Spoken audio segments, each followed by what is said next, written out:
Sam, defend your team, because they haven't won. Strap yourselves in, it's another 1 hour episode. Oh yeah. Spike defused.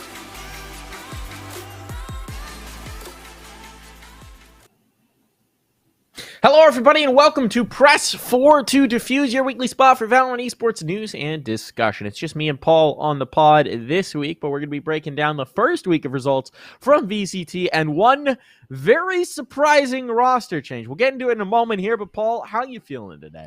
I'm feeling pretty good in general. We had some good games this weekend, some surprising ones, a couple of them at least. So, Yeah. You know me, I always like to focus on the games. It's the stuff outside of the games that catches me off guard a lot of the time, and this week was no exception. Yeah, there's a lot of, I would say, surprising news this week in terms of results, in terms of changes going on. Let's should we just start with the biggest surprise of them all? Yeah, Frankly, probably. It wasn't a match, it wasn't a result. It was an out of nowhere roster move. Let's dive in to Run It Back, presented by Temple University, where we talk about the Valorant news of the last week. And this is a biggie. Cloud9 making a change, a trade with T1. Xeta and Autumn go to T1, and Cloud9 gets Curry in exchange. What an out of left field move. What an absolutely bonkers move. So unexpected. I don't think anybody saw this coming, Paul. What was your first reaction? My first reaction was pretty much just like, wait, is this a different class? I must be reading this wrong. That can't say Valorant. That can't say Xeta, Yeah. right? Surely. It's just so strange. I mean, to a degree, I understand some move coming into Cloud9 because obviously C9 is a team that wants to be at the very, very, very top, right? Mm-hmm. And while they were close in stage 1, they weren't quite there. So, like, adjusting your roster a little bit makes some degree of sense to me. It's just so strange to see like Xeta, who's been such like an integral part of this. I mean, and you could say it about anyone, honestly, on this team. But like Xeta has felt like such a critical part of this team, has had like a really good performance in like stage 1, in my opinion. It definitely felt like it was coming out of left field. Yeah. Now let's talk about the motivations behind it, right? Because it does seem, from what's publicly available, like this move has been motivated by Xeta and Autumn, right? Yeah. It feels like they wanted to make the change. And now T1 is a historic organization in Korea. It's Very much. huge brand in Korea for what they did in League of Legends. So for these two, it's got to be, legendary to be part of the organization. Sure. And it did seem Jack was also talking, I think, on Twitter, and I think maybe also on Reddit as well, Jack Etienne from Cloud9, about when players want to make these kinds of moves, Cloud9 likes to facilitate them, right? Because they want to have that reputation as a player-friendly organization. They want to take care of their people. They want to have people who are happy to be there to play. I will say, if that's the case, if this is Xeta saying, I want to be part of T1, I want to be off of this roster, what a brave decision, shall we say, because T1 in Valorant has not been T1 in League of Legends. T1 in Valorant has been marked by poor roster management, a steadily declining competitive degree, right? Like, they didn't even matter in the last VCT run. Yeah. Didn't get deep enough for us to even realize when they'd been knocked out. Not even close. They've basically had a steady decline since First Strike, right? They've gotten worse event over event. Yeah. This, like, for Xeta specifically, this has to just be such a faith move in his head coach, right? Like, you have to have an undeniable, like, near a cultic following of your own head coach. Like, that's the level of faith you have to have in Autumn as Xeta to make this move, in my opinion, right? Like, he has to believe that Autumn's going to come in and totally fix every problem that T1 have ever had. Because this isn't a move like we saw on Twitter, like when it was both Korean players moving to the T1 roster, a lot of people instantly started speculating, oh, is T1 moving? Is T1 moving? Are they going to go actually compete in Korea? No, apparently not, right? Like the owner, manager, or whoever it was, I forget off the top of my head, but was like on Juke saying, CEO. No, we're not going to Korea. We are committed to NA right now in Valorant. We are staying put. Yeah, it's Joe Marsh. Joe Marsh. That's what. Yeah, talking about it. The really important one. Saying, we're not moving. We plan to continue competing in North America. The idea is to pull from the talent pools of both Korea and NA, which is an interesting one. Our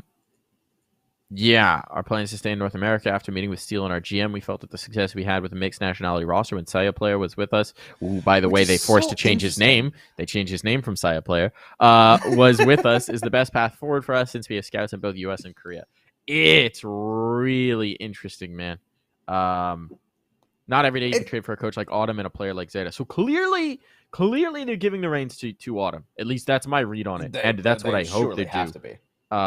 Obviously David Denis is out. We'll talk about that in a second. But he has been removed from the roster. That this has to be a full faith move in Autumn, and I understand it in that case. Xeta maybe wanting to go along for the ride, right? Where, like, again, as you said, if he has full faith in his coach in Autumn, in what he brings, if Autumn's going to get to build this project, then as part of a historic org, as part of something like that, it can be an exciting project to be part of. I hope they're getting the bag, because you've gone you've gone from a team that is perennially top 4 in North America to a team that's been a joke and a punchline for the last 6 months. And that has swapped their IGL so many times. That has now the instability of figuring out a multinational roster again, which, you just came from a multinational roster, but one that was stable and figured out. Now you're going in, you're making a coaching change. Your in-game leader, maybe there's going to be some sort of division there. I don't know. What I will say is, as far as the working between Steel and Autumn goes, I would imagine Steel is well aware of what Autumn brings in Autumn's style, because he's very close with Vanity. Sure. They're former teammates, right? I know they've kept in touch. I know there's a lot of communication there, I believe. So I would imagine that Steel and Autumn have a pretty good idea of each other, right? I can't imagine they'd make this move without, talking that out and figuring out how that's going to work. Well, and as good as Steel is as a player, right? If, and I don't know this for certain, but if he has had a degree of control in the roster of this T1 squad and their decisions in game and stuff like that, that it hasn't proved fruitful in the last 4 months, right? Yeah. So there has to be some sort of change to the structure of the team, and if you have that much faith in Autumn, go ahead, give him the reins. I mean, he's done pretty well on Cloud9. We don't even know if he had like full control of like Cloud9 as a roster. I mean, I assume he had a good degree of input. But this might just be like now his project, right? Like you were kind of talking about. So best of luck. I think it's weird that they cite their like success with Saya Play on that roster too, just because they didn't succeed. Like, that roster was kind of bad. But it was the last time the team was interesting. Right? Yeah. Like, you compare Saya's success then to, like, Saya now, and it's weighted very differently. So, interesting quotation for them. But, like, for T1, this is great, right? Like, the biggest question is for Xeta and Autumn, are they going to have the same level of success? But T1, they should be on the at least somewhat up and up now.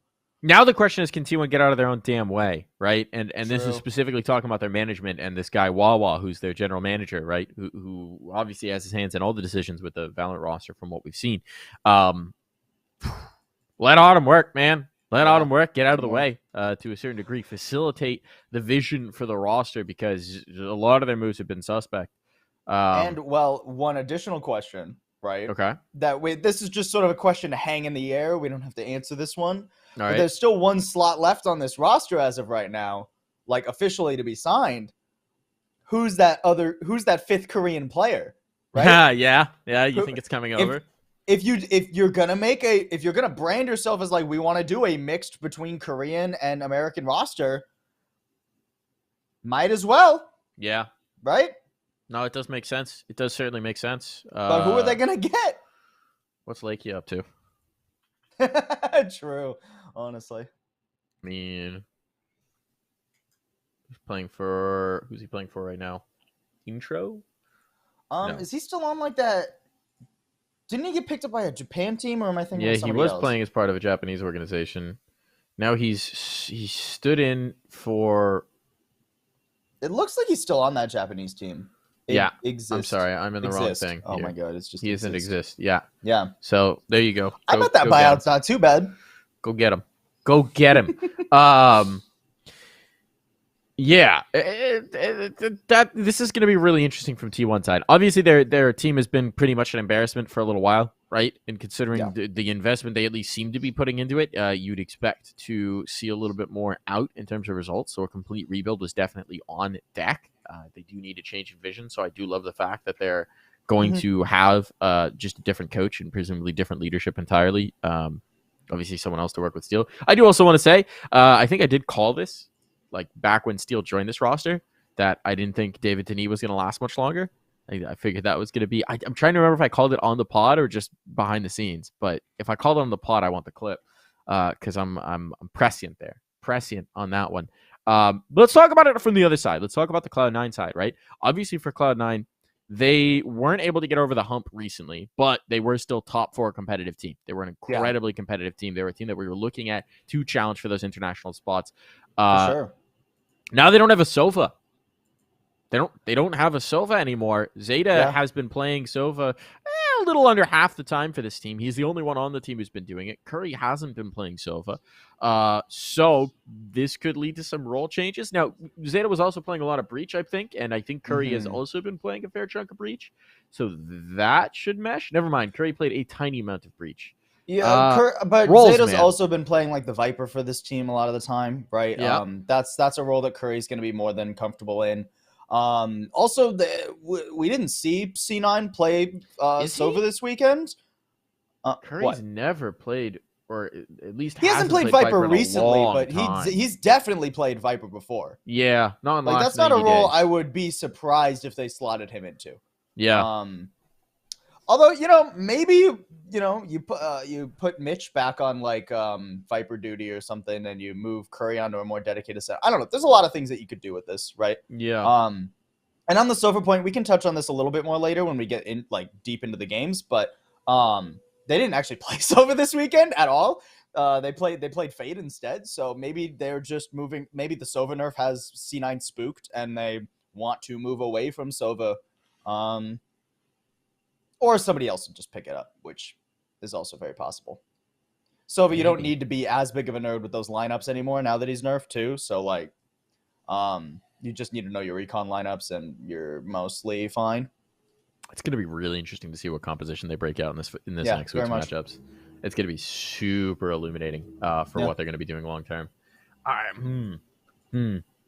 It's so fascinating. It's such a tough thing for Cloud9. It is such a weird move. Like we've spent almost 20 minutes talking about this first piece of news. Because like, how can you not? Strange. How can you not? It sucks for Cloud9. I mean, Curry is a guy who I rate very highly. I think he's very smart. I think he's very capable. I think he's hardworking. I think that he could be great in this team. I think I'm ecstatic for Curry as a talent that he's off of T1. Because that was just seemed like a toxic pit. Also, his like goodbye to Twit longer to T1 just reads like Stockholm syndrome, man. He's like thanking everybody. It's like, dude, you're free. Dobby's a free house elf. Curry is a free house elf. Like, go to a team that wins. Thank your lucky goddamn stars. This trade worked out beautifully for Curry, I would say. But man, I just. Again, you never know what it looks like behind the scenes. You never know how it feels. And he did credit T1 with helping him a lot with mentality. David Denis in particular, helping him figure out toxicity and raging and that kind of thing, and channeling his emotions comfortably within game, which is huge for a young player. But like, come on, man.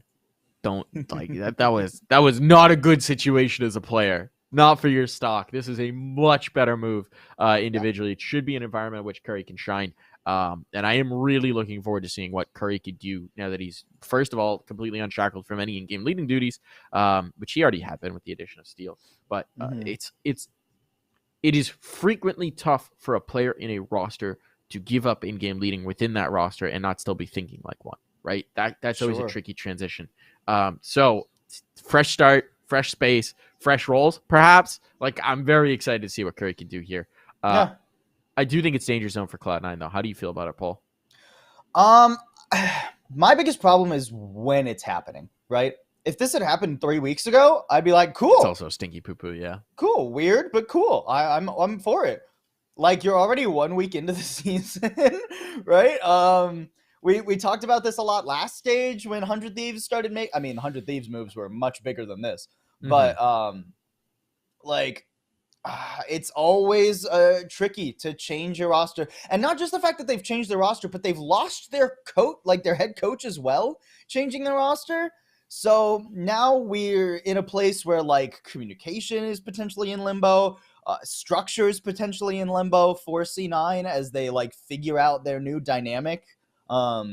It's a lot to get sorted and not much time to do so. C9 had a good first week, but that was probably gonna be the easiest match in their group, right? It pretty much only gets harder from here. And next week they're up against Optic. So you don't have much time to figure everything out if you want to be top of the group. The flip side is I will say, first of all, Cloud9 had one of the most expansive coaching staffs in That's of true. any of the organizations, right? So they still have James IRL to slot in. They had sort of the dual head coaching between James and Autumn, and it seemed like they shifted duties to some degree. So it's obviously going to interrupt the workflow. Don't want to minimize the impact of Autumn, but they at least do have enough of a robust coaching structure. Yeah, it's not like we don't have a coach now. We got to go find one Sentinel style. It's, we have lost somebody from our coaching staff, but they have enough infrastructure that they should be able to at least, deal with that temporarily. The flip side also for their Optic matchup is now there's no tape, right? Like, are roles going to shift? Are they going to play different? Yeah, there's no tape, but there's also no practice. So, like, honeymoon period, man. That's how it works. Honeymoon works for some teams, and honeymoon sometimes it does not. Sometimes you get to the honeymoon and you realize that, like, this marriage is not a good idea. Get it annulled. We'll be interesting. We'll see if Curry makes a pretty bride. I want to do the. I don't think. Are you a football guy at all? I don't know if you're gonna get this reference. I go for it. This is a really niche reference. It's even before my time. There was probably not, then. A big trade where Mike Ditka's Saints traded up heavy to get. I think it was a Ricky Williams. Or somebody, and they did this photo shoot, this like Sports Illustrated photo shoot where it's like the player in a wedding dress being held up by the head coach. It's like, this is the marriage that's happening here right now. So I want that with Curry and Vanity. I want Vanity to hold Curry in his arms, and for them to do a wedding shoot like that. I think that'd be really funny. I think they have more pressing matters. Yeah, they do. But, like, socials, get on it. C9 socials, get on it. I want to see this now. That would be funny. Here's the Ricky Williams. Yeah, I'll find that photo and show it to you. It's really ridiculous. It's super absurd. Cool. We should probably move on. We should move on, but, like, holy shit, this is just so wild. It's insane that a top-end North American team has this dramatic a roster change mid-season, right? I hope Cloud9 got the fucking bag for this, by the way. I hope they got the absolute bag for making this trade. I hope T1 paid out the booty for it. All right, moving on here. Moving on. to still T1 news, David Denis gone. Woo! He's out. It feels weird to celebrate someone losing a job, but he's someone who I haven't understood why he had the job for a long time.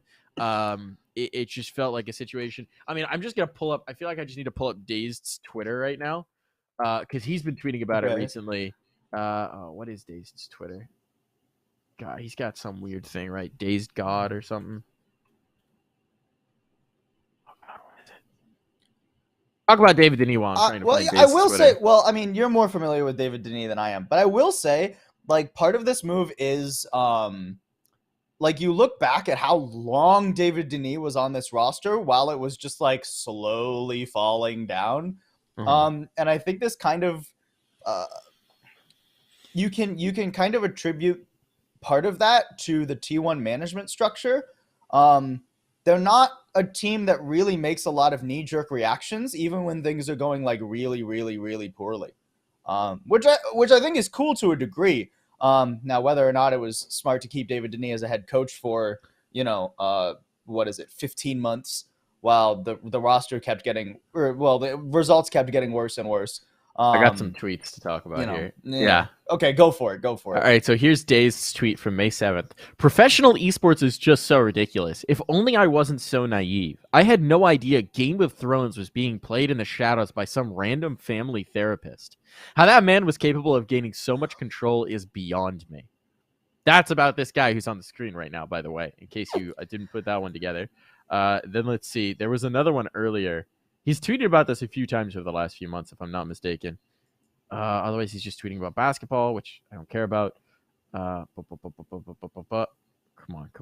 Give me the That's juice. wild. Give me the juice. Oh, here's a one from March 23rd. I'll never understand how David Denis was given full autonomy over T1. Esports is wild. Did he have a response to this? That's true. All Everybody right, here knows he gave that. a response.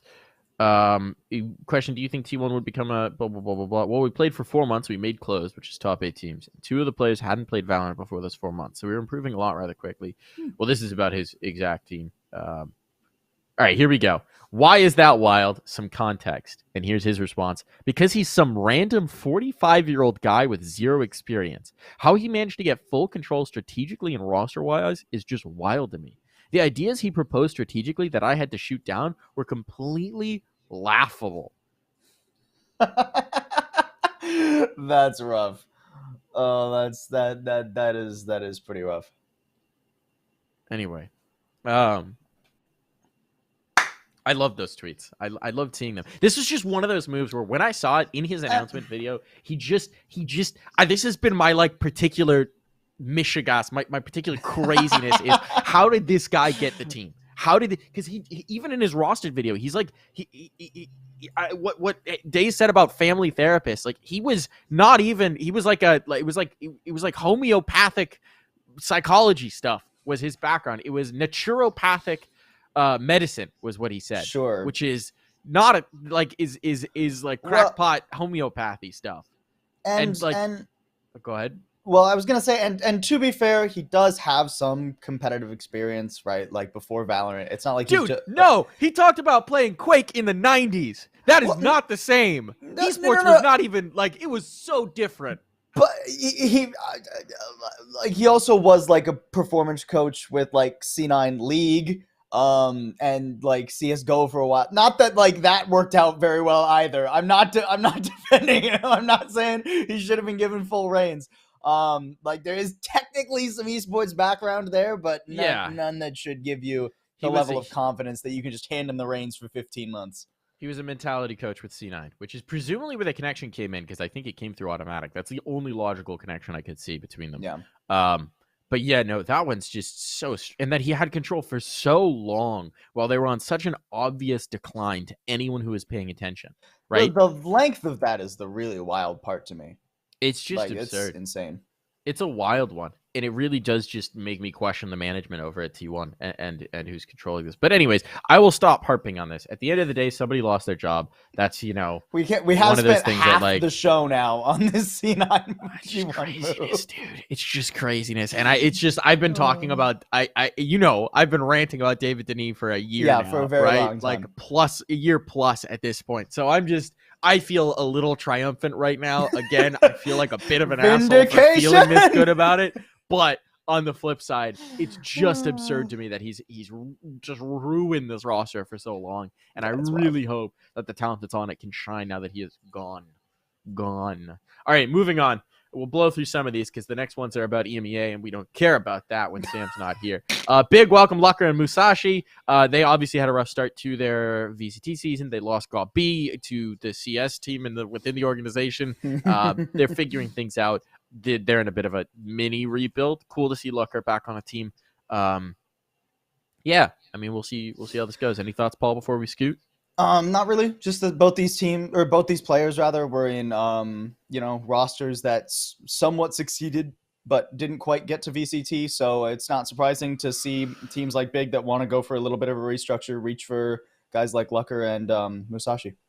Okay. Moving on. Optic pick up Jovi as an analyst. This makes complete sense. Jovi was their analyst when they won Masters, right? Like he was on as basically a trial. So now they just signed him full time as their analyst. That was the most obvious slam dunk. Hey, it worked. Let's just sign him. This is like the inverse of what they did with Mike's after after that right? Masters run, where they're like, yeah, that worked really well. Do you want to be our analyst? Obviously, it's tougher to criticize that now that Chet is shining as a coach. Sure, it seems, but still, this is a slam dunk. Optic, sign the guy. It works. Any thoughts on Jovi, Paul? I'm really excited for this. I think that Jovi coming into the team gives them a lot of like backroom analysis, and I think Optic's prep over the last 5 months has only looked better and better and better. They've become one of the most prepared teams in all of Valorant, much less North America. So I'm really excited for them to get even more staff. I think this is super cool, and they're going to be even scarier. Into it. Also, if he does well at a French tournament, they call him Bon Jovi. Moving on. Yeah, had to squeeze that in there. I couldn't help myself. CLG Red make a move. Bungie is off of the team. So CLG Red, Valorant, they've been competitive at the top end of Game Changers, but they haven't won for Game Changers, and they haven't really been close to dethroning the crown of. I'm starting to get a little bit nervous for CLG Red just because they lost Benita, which was such a massive move not too long ago, and now it seems like they're losing more of their roster. I hope this ends up just being a restructuring and not a slow trickle into anonymity for CLG Red, because I really like a lot of the players on this team. I think they have a lot of potential. It's just hard to find top level success when you're competing against C9 White, right? So I obviously best of luck to Bungie too, wherever she ends up going. But a little bit of a weird move, but I guess not totally unexpected when CLG Red haven't been at the tippity top of their scene. Yeah, it did feel like Bungie had been a good contributor when I got a chance to watch them. But exactly. You got to figure out the formula, right? You got to keep working. The standard has been set, at least within the game changes seen by Cloud9 White, and no one is really that close to touching their coattails. And at this point, I think Shopify is the closest. So you're now moving back in the pack, right? And that's not the direction that an org like CLG Red wants to go. Exactly. So they're going to try and retool and reload, and it is exciting to see them recognize that. And I'll be curious to see who they announce as the replacements. That's the really big question. Also, I will say, when they were building this roster, it took them ages to actually put together 5. Please don't do that, CLG Red. Go find your people. Let's get an actual roster here so that we can talk about it and try things out. Moving back over to EMEA, this one's interesting because there's a bit of intrigue around it. Sliggy has stepped down as coach for Liquid, citing a difference in vision. But here's the thing. There was a rumor that came out that Liquid were trying to sign Hunden as a coach. Hunden! Noted Counter-Strike cheater who backstabbed his players after being outed as a cheater. Hunden. Yeah. It's not ideal. What a guy. It's not ideal. Yeah, and I mean, difference in vision is very rarely code for anything good. I feel like a difference in vision is one of those things where, some of the time it means we just had a different vision for the team. And some of the time it means I'm going to use PR talk to say that things are falling apart and I don't want to be there. Now, I will say, so the Hunden report, which came out from Bo Hoogland, he has since deleted it, which bold move if you want to be a reporter. He has since deleted it and retracted it. Hunden has come out and said, I will never move to Valorant. I was not offered. That's right. I refuse. So basically, there are 2 potential scenarios. Either it never happened, and I have no idea where Bo Hoogland got this from, or they offered him and he said no. Either one is weird because he said he hasn't done it or he didn't get an offer, and it's not true. It's a weird situation. Either way, Sliggy's off this team. Sliggy's been a huge part of Liquid. It's felt like since the beginning, right? He's a guy who's been credited Definitely. with a huge amount of their success, and though the star's been fading of late, right? Like it still seems like he's built a pretty damn good system. Yeah, I mean, I do. As far as it goes for Liquid, I think it's hard to change that roster because, like, in terms of individual talent, like, you still have 5 of the best players in the world, right? Yeah. So when you are looking to make a change, coaching makes a degree. Obviously, I don't know the inner workings of that team. This is only speculation, but like, it's hard to try and get rid of Yampy or Navera and Scream or Soulcast, even Link, right? Well, apparently Yampy's going to get rid of himself in about October. I don't know if you've seen that. I have not seen that. Is that a rumor? No, that's him talking about it on his stream. He's going back to interesting. CS. He's basically said on his stream that he is going to go back to CS at some point. It's possible that it'll happen in October or towards the end of this year. Yeah, but that he wants to go back. That's really far away, right? That's half a year away potentially. So there's a lot that can happen between now and then. Absolutely. He could go back sooner. He could not go back because Liquid says, hey, Liquid starts succeeding and Liquid says, hey, we're offering you this much money. The problem is, I mean, legitimately, he's the type of talent who can probably get that much money in either game, right? So he's fair. one of that rare people who I think legitimately can just float between them without too much of an issue. And he's also young enough where you can take the risks of non-financial security. So I feel like since he said it, it's probably going to happen, but you are right. A lot can change in that time. But it does add another element of instability to this roster where it feels like something might be, something's going to break. True. And I mean, if you're Liquid, like if you're the Liquid staff and you hear that, you start trialing people, right? If Yempi says, hey, I don't really have interest in Valorant right now, I want to go back to CS, or I am going to go back in the future, you're building a roster. You're building a long-term for Liquid, right? Hearing a player say, hey, I'm not 100% dedicated to the success of this team I'm on right now, woof, that's, It'll be really interesting. Also, just I'm curious to see where Sliggy winds up, right? You'd imagine there's a few organizations that are reaching out at this point because an English-speaking coach who's had this level of success is a hot commodity, right? Yeah. But hey, maybe he won't get a coaching job, and we'll get him back in observing because he's a very talented observer as well. Actually, before Valorant, he was a CS observer and a good one at that. I mean, if he doesn't get a job in EU, I'm sure some NA team will end up being like, you would imagine. And I know time literally to nothing. Do the classic EU import. Yeah, I know literally nothing about his personal life, so I don't know whether he'd be willing to do that. Right. But that would be interesting. He definitely as has a the coaching option. option. I'm sure someone would offer him. Be interesting to see. We'll slide on here. Alliance Coven dropped 2 of their founding members. I actually, this is Sam put this into the outline. I genuinely don't it's have okay. strong opinions I at least about know a this. little bit about this. Hit me with not it. as much as Sam would, obviously. But while she's on her spiritual journey, we'll just have to make do. Pinkley and Dana, I mean, they're so good. I am shocked at this move. Like it says, the founding members of this Alliance roster, this 5 core. This is wild to me. I know Alliance didn't have that much success in the most recent Game Changers, but anytime I watch Game Changers EMEA, Pinkley is always doing really well.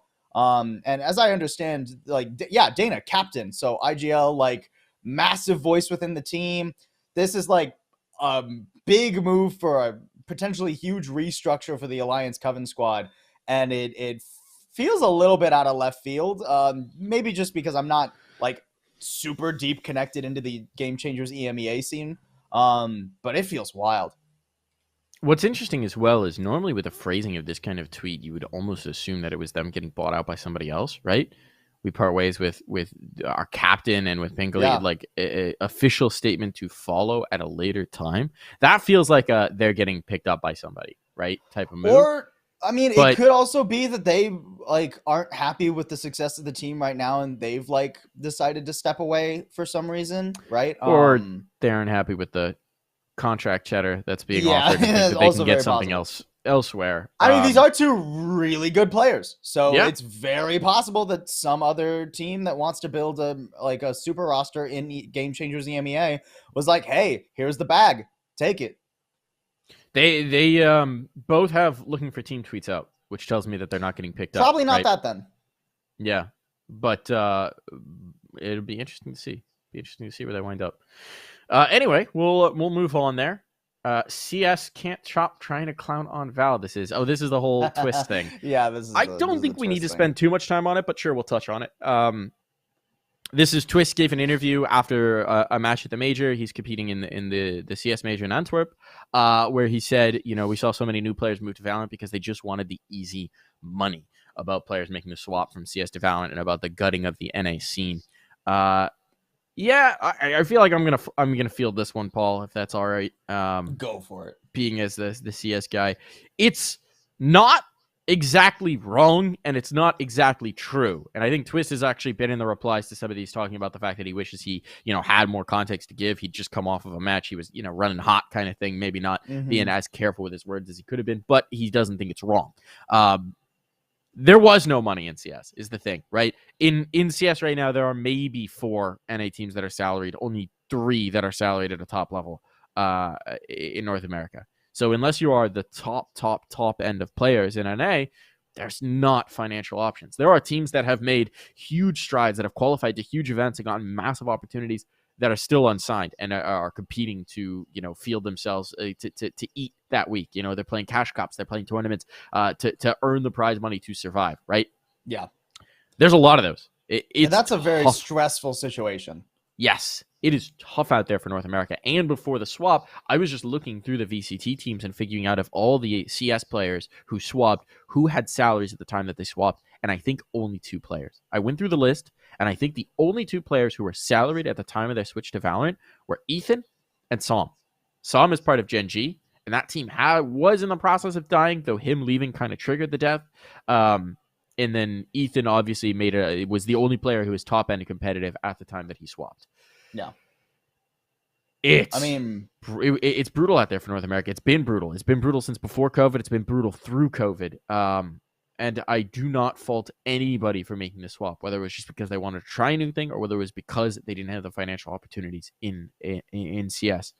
So I think that objectively, it's not actually wrong, but it's also not exactly fair, given context. Sure. Yeah. I mean, it's always going to be better to have a chance at, surviving doing what you love doing rather than just beating your head into the wall and praying, right? I mean, that's simple economics, right? I will tell you the same thing as a caster. I have moved on from games I have loved to cast just because there was no money in them. Because I could not find gigs.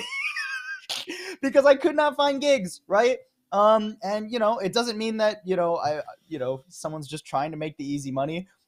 Sometimes you have to use your critical thinking skills to determine what is a good situation for you. And sometimes that is not staying where you are.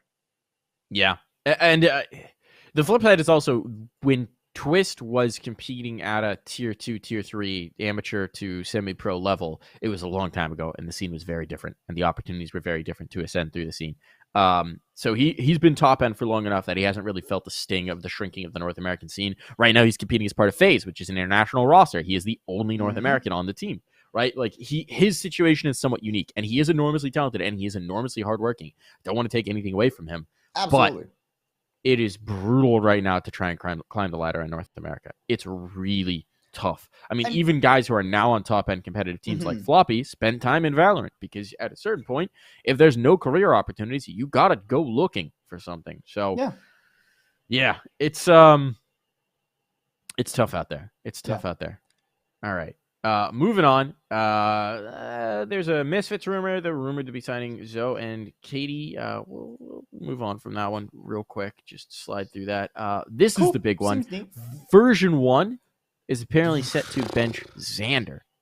This is another wild rumor. Obviously, Version 1, their season's over. They're probably not even making LCQ based on what we know right now. That's a bitter pill to swallow for a Version 1 team that was looking so deadly in the last VCT run. And now apparently this is the swap that's potentially coming through, right? Like a lot of the players were emo tweeting after they got eliminated. Like clearly something wasn't going right in the team.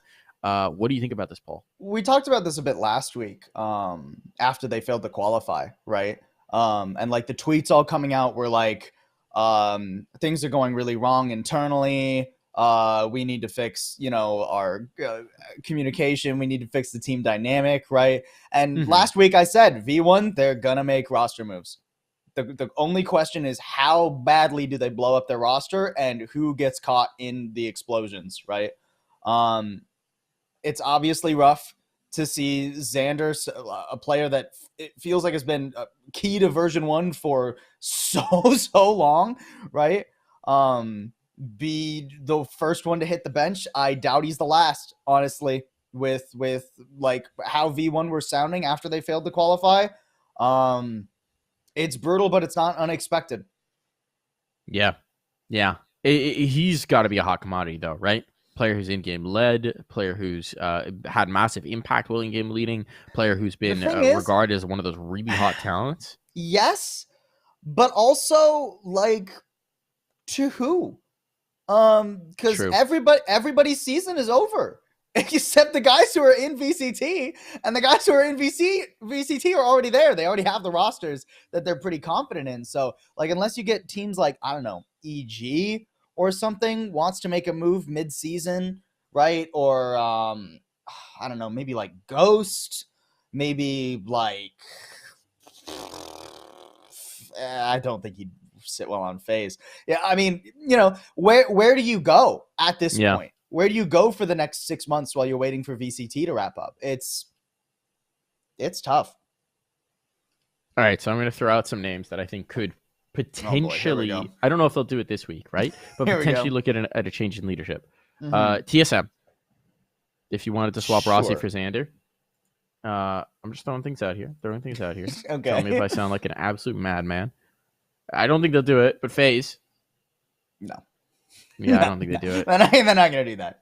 Yeah. They're not going to do that. I don't think it makes sense. I don't think that Xander's and Baby Bay's styles would mesh well together. Yeah, and that is Baby Bay's team, it seems.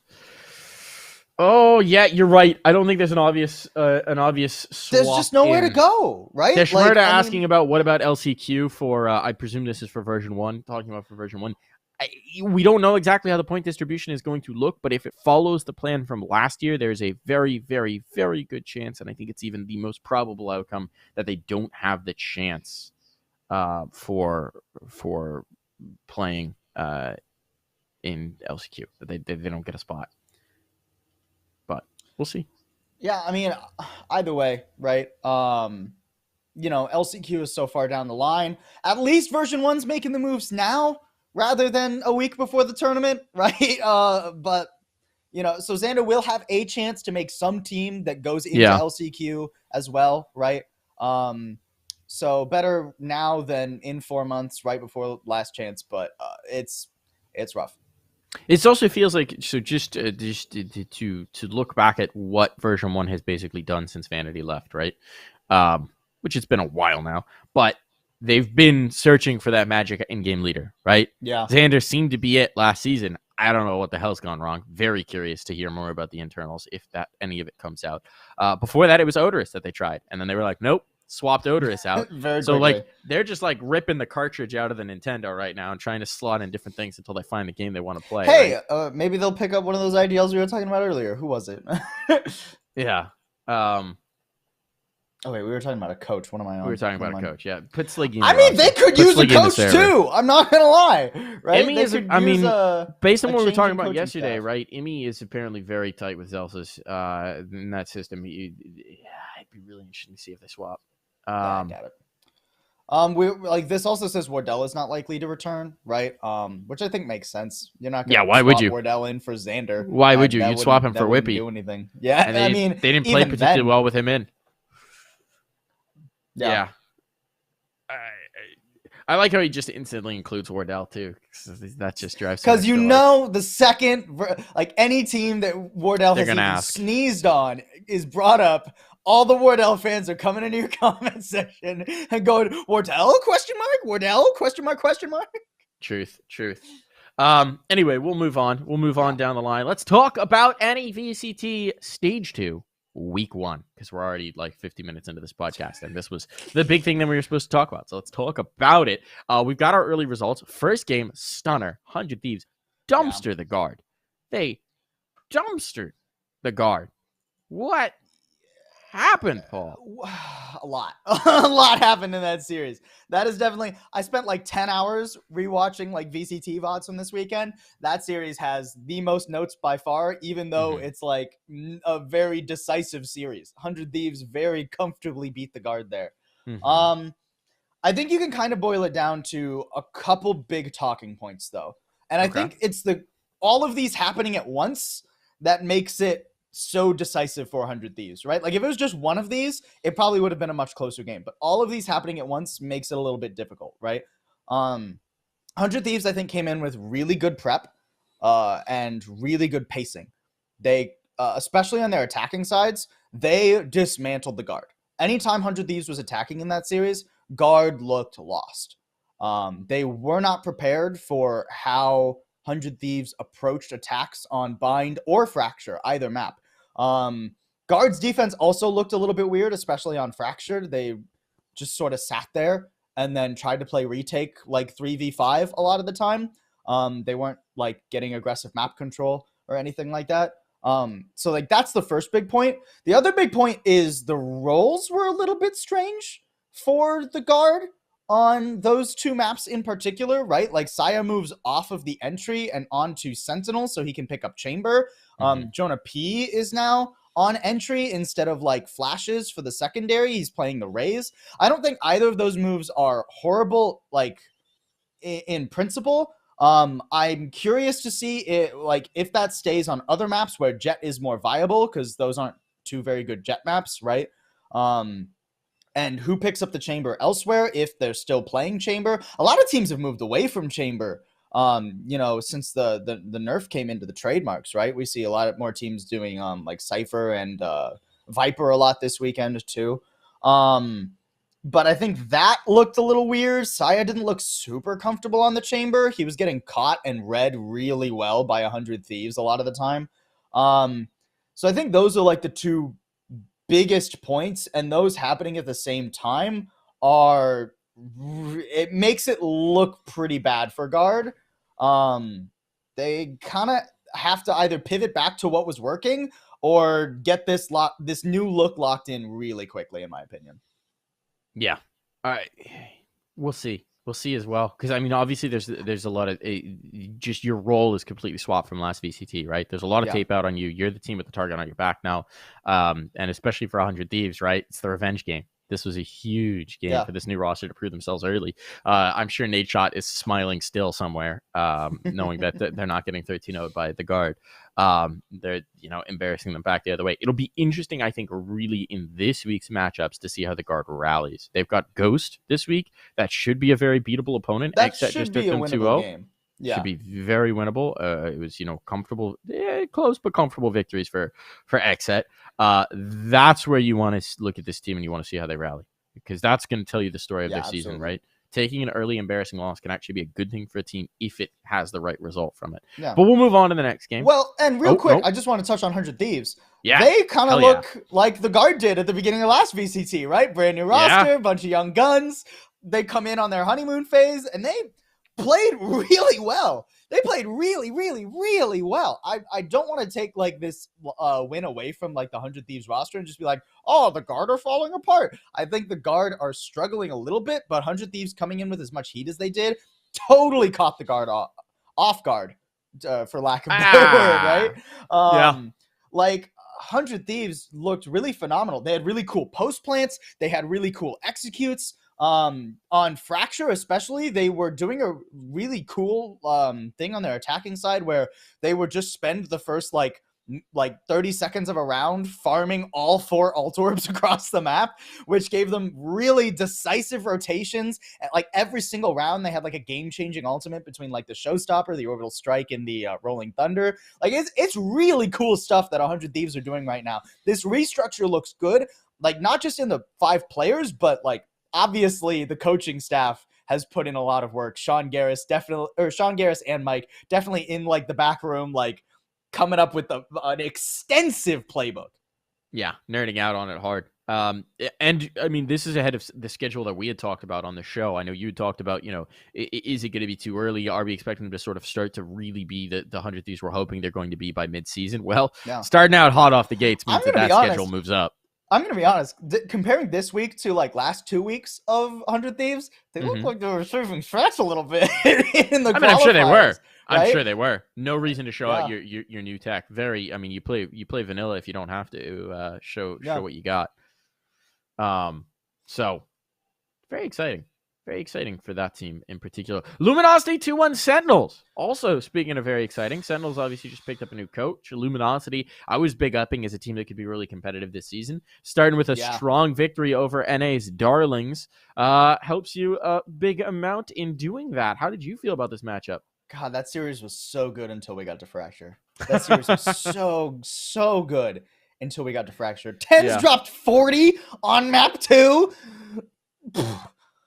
Oh, man. And then you get to Fracture, and jeez. There are a couple big takeaways for me. Okay. And this is painting with broad strokes, and I'm a little nervous to do so. But slap that paint on. Statistically, it's hard not to. There is such a massive difference for me when Sentinels have 10s on Jet compared to Raze. And I know that's like an easy thing to pick on, and I hate picking on 10s for like his Raze because it's been like very up with some really cool highs, and suddenly people will be like, oh, 10s has finally figured out Raze. And then he'll come out with performances like this weekend where it's just off. Like, I just want to pull up some of the statistics from this match when Tens is playing Jet compared to when he's playing Raze, right? And understand there is a very big sample size difference here. It's like 60 rounds compared to 20, right? But on Jet, Tens had 1.2 kills per round, 198 ADR, and he went +3 on first kills to first deaths. Then he goes to Raze, and he has 0.5 kills per round. So he drops from more than a kill per round to a kill every other round. His ADR drops to 107, and he goes -4 in first kills to first deaths on just one map. One map where only 17 rounds were played, right? Like, that is a wild juxtaposition between those two agents. And it's not just Tens. I think Dapper also had a really rough series. I think something is happening in like the way that Sentinels like prep like their Sentinel player, ironically. Because Dapper on Sentinel on a role that's like, oh, you think, oh, okay, you're playing back and you're anchoring on a site. He went -11 in first kills to first deaths this match. -11. And part of that I think is stylistically because of how LG played. They were bullying the site that Dapper was on a lot of the time, but you got to be at least trading some of those rounds, surely. I think there are a few key things that went very, very, very wrong for Sentinels, especially on that last map of Fracture. I mean, credit where it's due. The first two maps were really good. That's some of the best Valorant we've had in NA in a while. But Fracture was rough. Yeah. Also credits to B-Dog, credits to Luminosity, credits to B-Dog. B-Dog +15 on the Absolutely. First deaths or first Absolutely. kills, first bloods. Really phenomenal performance from the young gun. He's someone who I think a lot of people in the community have talked up as being even underrated from what he was already being rated at. He's a monster. I know MC has talked about him as being a monster as well. This Luminosity team, man, they've got some heat. They look really good. I really like their comp on Fracture too, right? The double flash comp is really cool. I love it when teams take KO and Breach.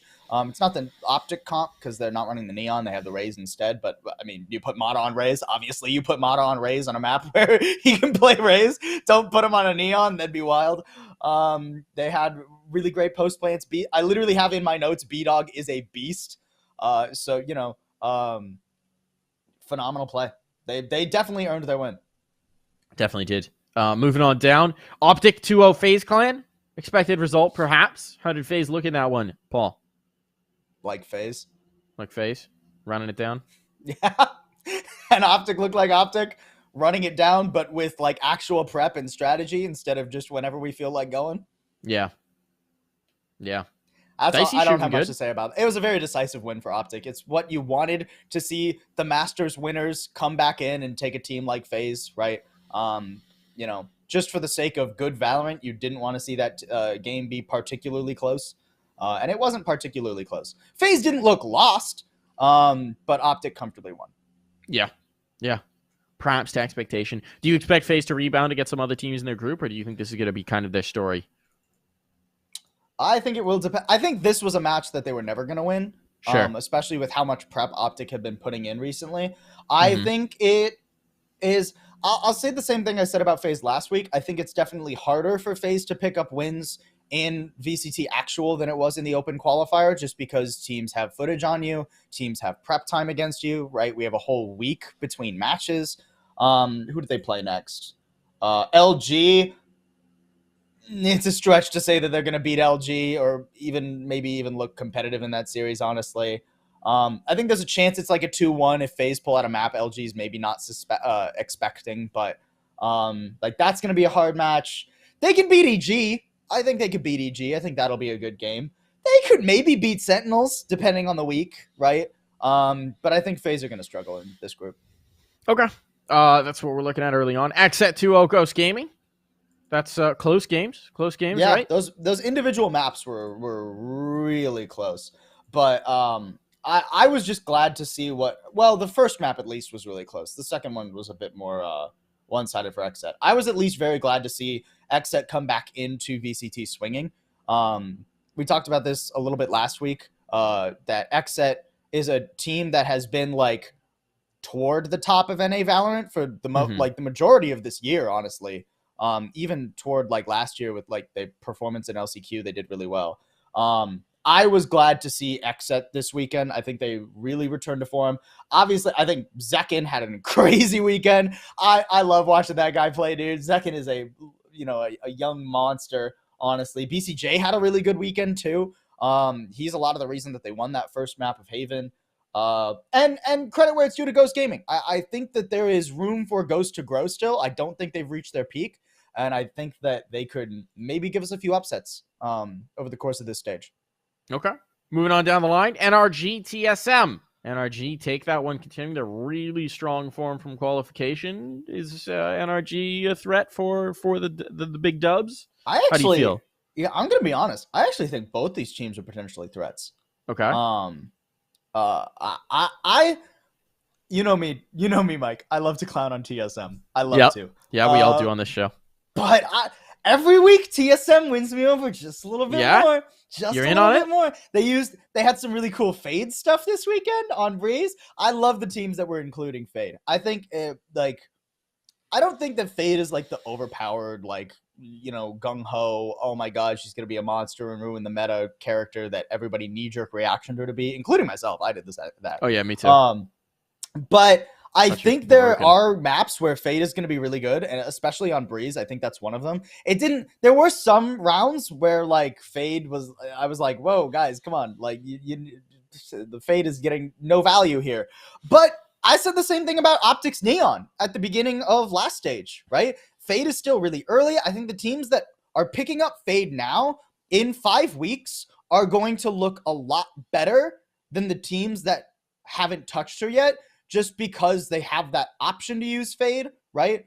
They will get a chance to incorporate Fade, to grow with Fade as people figure out how to play her more. And TSM had some really cool stuffs on, especially their A executes with Fade. There were a couple weird things that happened toward the other side of the map, where I don't think they were getting as much value, but it was really cool stuff that we were seeing from TSM. NRG, obviously, winning that out, I think they definitely looked cleaner, especially on their attacking sides in that series. And TSM maybe had some ratty, weird, lucky rounds that made it look closer than it necessarily was. NRG, I do think, win that series, not necessarily comfortably, but they did play the better Valorant. All right. Well, our last matchup here, Cloud9's last hurrah with Xeta, the farewell party, the goodbye bang. Yeah. I mean, it's tough to read since it's a dead roster, right? Like you can't draw too many conclusions about Cloud9. It's going to be much more about how they look. Obviously, it's nice to get the win. I will How say do we feel they're the about other EG team. though? Oh, go ahead. Well, I will say about Cloud9, they were the other team that played Fade this week. Okay. So I'm excited to see that develop, especially in the hands of somebody like Xepa. EG, I can't place them yet because they had one really competitive map and one very much not competitive map. Mm-hmm. And the competitive map was where Cloud9 played Fade. I don't know if Cloud9 were necessarily fully comfortable incorporating Fade into their Icebox play as of yet. I think EG is the hardest team for me to like put a firm skill ceiling on. Like this is where you could be kind of team, right?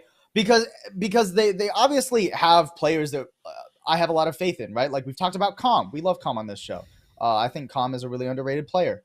Boostio is obviously a really good like aimer. Joggermo is a really good aimer, but I think there's still just like a little bit more we need to see strategically from EG before I'm confident they can make too much of a dent in this group. Fair enough. That's the matchups from this last week. Let's look at the matchups that we got coming up. We're running low on time because we always are. So we're just gonna blow through these, do a little quick pred. Give me your prediction. Give me like you could send Justified here, Paul. Cool. I'm gonna send it 2-0 guard, 2-100 thieves. All right. 2-1 Xet. 2-0 LG. I'm gonna come back to that one. 2-0 Optic. The EG Sentinel game. All right. I'm gonna give it 2-1 to Sentinels right now. I think Sentinels have this problem where you can just they're always going to lose one map. They are always going to lose one map because there is some map in Sentinel's pool that any team is confident to beat them on, right? Mm-hmm. We saw that in the open qualifiers. How many teams bullied Sentinels on Split? I'm pretty sure Split was their first ban this week. Yeah, Sentinels insta-ban Split. So now that Sentinels have to ban that Split, there is a lot more room for a team like Evil Geniuses to kind of bully the map pool there. What's their other ban? Haven. Haven's a pretty good map for EG, right? So you pick Haven, you have a pretty good shot of taking at least a map away. I'm not confident enough in EG as of yet to say that they will beat Sentinels, but I think there's an outside chance of it. I think that's reasonable. Let's see. What are my predictions? The guard 2-0 because just complete bias. You know what? Actually, I'm going to say the guard 2-1. Proto goes ham. Then we got 100 Thieves. Yeah, I'll take 100 Thieves. I'll go for the 2-0 too. I'm impressed early. We'll see if they can keep it up. Xeta NRG is going to be a really spicy game. I don't want to predict it. It's going to be a really interesting one. I think it's a really good litmus test for NRG. Yeah, that feels like the matchup of the week, doesn't it? I guess. Yeah. Optic technically you should say Optic C9, but I don't necessarily know if I believe C9 is going to beat Optic, especially considering they just had a roster move. Basically, May 22nd is the day of the week. Yeah. Sunday. Shame it's going up against the Major Grand Final. But it'll be after it, presumably, at least the second game. That'll be really interesting. I think Xet NRG probably is the biggest banger, and I think Optic Cloud9 is a huge. What do we have here for Cloud9 with Curry into the roster? But that one should be a real banger. So I don't even know if I have a prediction for that one. Watch Xet NRG. FaZe LG, I'll give to LG 2-0. I'm with you in that. I don't know EG Sentinels. I think it's a weird one, dude. I'm gonna take a EG. Weird one. I don't You're have gonna take Sentinels EG right now. Yeah, 2-0. That's too. fair. I'm gonna say 2-0. I'm gonna say Sentinels are thrown into complete disarray, and just madness creeps in. They just pick Split instead. Yeah, they're picking Split. It's madness. Get bodied on it. Everything falls apart. They're not gonna do that though. But yeah, no, this should be a really spicy week of games. I think this is. I think what we've learned really early on is that this is a good size for a North American league, right? Yes. There are banging matchups. And like, if there were any less teams, I would be upset. If there were any more teams, there would be throwaway games every week. Yeah. So I think this is probably a really healthy size. 12 teams is a pretty healthy size for a North American league. I'll be curious to see if that is the size that they wind up going with, next year in the more franchised system. But it certainly does feel like the right number in terms of competitive teams in North America, right? Because, you've got your weaker teams, you've got your EGs, you've got your Ghosts at this point. But it does feel like if they had a good day, if they had a good game plan, either of those teams, any of the teams could upset virtually anyone else, which is kind of the way you want it to be. Like, none of these are gimmies. Yeah. None of these are gimmies right now. I mean, even Ghost Guard, which should coming into this season, considering Guard won NA VCT last stage, should be a heavy Guard favorite. Guard looked pretty vulnerable week 1, right? Yeah, man. Ghost, you got a lot of good footage from that week 1. You do a lot of the same things 100 Thieves did, and you're gonna blow them away. All right, well, moving on across the regions. Exciting week for North American VCT. Let's look at what happened in EU VCT. Ascend take down OGLU. OGLU United, too many letters. Oglu is too many letters, OG. Figure it out. But that's a nice win for Ascend, obviously, with their new roster. Fnatic topple FPX. Bit of a surprise. Again, a new Fnatic roster with their new Turkish wonderkind in there. G2 take down FKS. That's perhaps to expectation. BBL topple Na'Vi. Team Liquid take down Big. Again, a new big roster. And Guild take down Mech. Some spicy upsets here, man. I need more hours in the day, dude. I spent 10 hours yesterday catching up on VCT VODs, and it wasn't enough. I wish we had Sam this week on the show, dude. I need to know more depth on what happened in the Fnatic and the Guild games. Okay. Guild beating... That's wild to me, dude. It is wild. That is wild to me. Not that I think Guild is a bad team necessarily. I just have so much faith in Mech. 2-0 as well, right? How close were these maps? 13-9, 13-6! They're not close at all! They're not close. Not particularly. Really good showing from Guild. Really spicy showing. Making them perhaps one of the teams to beat in this season. That's Trex had an pretty insane exciting match. Yeah. Trex played Killjoy and Jet and went positive 18 same over roles. Same roles, Paul. Same roles. Killjoy, Jet, same character. Same agent, basically. Weird, no problem there. Signs of concern for FPX as well, or is this just Fnatic looking dope? Is my question. Because I mean, they 13-3'd them on Fracture, right? The Fnatic did. Then there's a pretty one-sided Ascent coming back the other way from FPX, and then tightly contested Icebox. This looks like a classic EMEA match to me, in the way that one team was really prepped, or both teams were really prepped for their own map pick, and not nearly prepared for the other, especially week 1, right? Of a new stage, or actually, is this week? Yeah, this is week 1 for them, right? Yeah, week 1 of the new stage. The third map is where you get the 13-10, where it's actually close. So I'm not sounding alarm bells for FPX as of yet. Dude, AlphaJer though, again playing a little bit of a weird combo here. Killjoy and Raze, 62 and 40. Popped off though, the newest member of Fnatic. Plus right? 22, 75% KAST, 196 ADR.